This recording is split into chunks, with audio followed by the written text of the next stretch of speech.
If you haven't seen Contact, you really should. Seriously. It's a journey to the stars, and quite a trippy one. I probably don't need to say this, but spoilers ahead.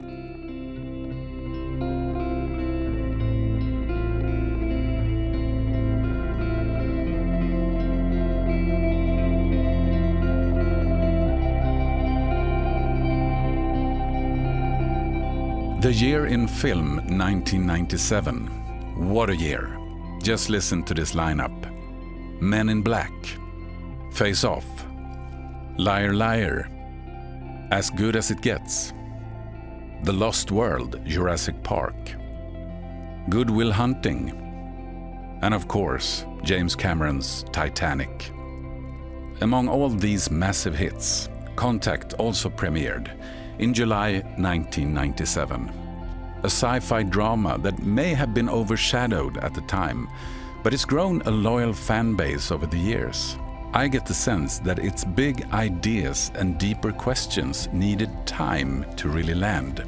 Some things just take time. Small steps, you know. Contact is based on a novel by scientist, astronomer, and honestly, I'd say philosopher Carl Sagan. The book came out in 1985, and after some back and forth in development, it was Robert Zemeckis who ended up directing the film. At the time, Zemeckis was at the top of his game. He has just come off hits like Romancing the Stone, Back to the Future 1, 2, and 3, Who Framed Roger Rabbit, and Forrest Gump. So when it was time to make Contact, the studio basically gave him everything he asked for. And yes, he really got it all. That's something he told Robert Rodriguez in the series The Director's Chair.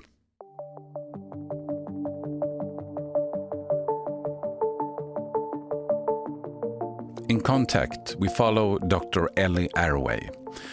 She's been fascinated by space and the universe since she was a little girl. She and her dad used to watch the stars together at night.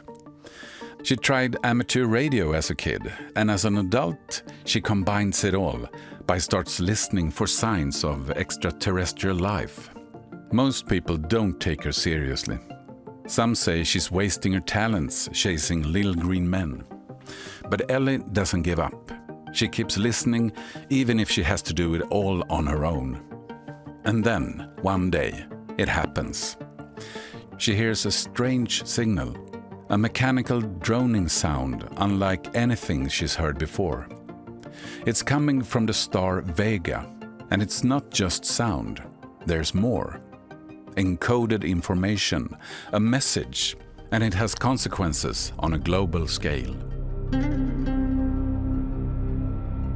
So, does Ellie get credit for staying true to her convictions? Of course not. Her harshest critics rush in to take the spotlight.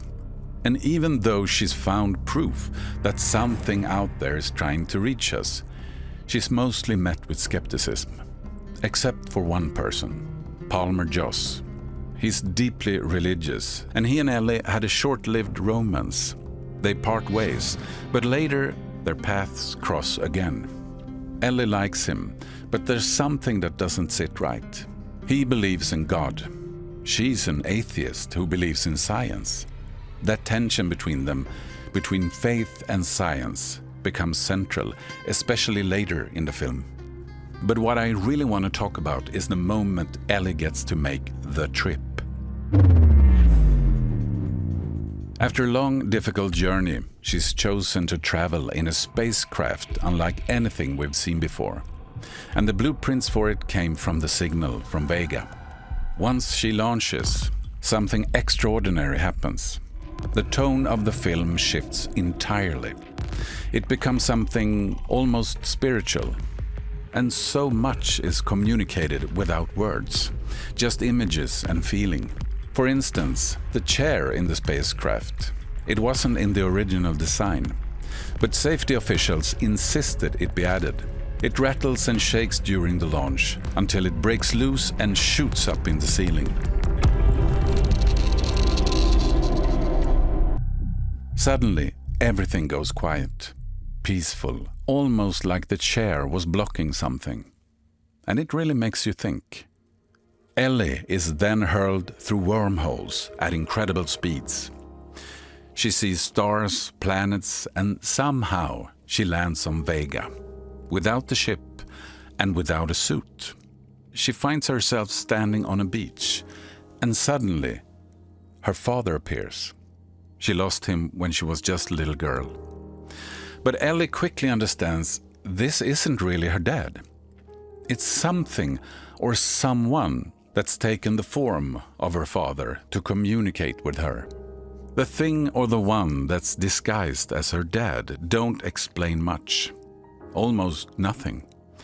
And in the end, Ellie is just left with the experience of having felt and seen something truly beyond anything she's known before. But when she returns to Earth, things take a turn. The people on the ground claim she's never left. That the spacecraft fell straight into the safety net. That it was a complete failure. She's confused, in shock, because for her, she's been gone a pretty long time. And she's seen something that changed her completely. Now she's dragged into a brutal interrogation. They want to hear her admit it was all made up. But she can't. And this is where the film asks a big question. How do you explain an experience no one else had? Can you? Isn't having met intelligent life on Vega just as hard to explain as meeting or feeling God? Palmer Joss, remember him? He says he met God. Ellie never believed him. But now she's the one saying, I saw something, I felt something. She's more humble now, more open, but no one believes her. Except Palmer. Carl Sagan never got to see Contact. He passed away in December 1996. It would have been so fascinating to hear more from him about why a respected, established astronomer would write a story that ends with, well, a giant question mark. Maybe the message is, we don't really know anything for sure. Maybe belief, whether in science or in something greater, is what really matters. Or maybe it's just about being able to sit still and take in the wonder of it all. Thanks for watching, and if you haven't seen Contact, go watch it or rewatch it. You'll be glad you did.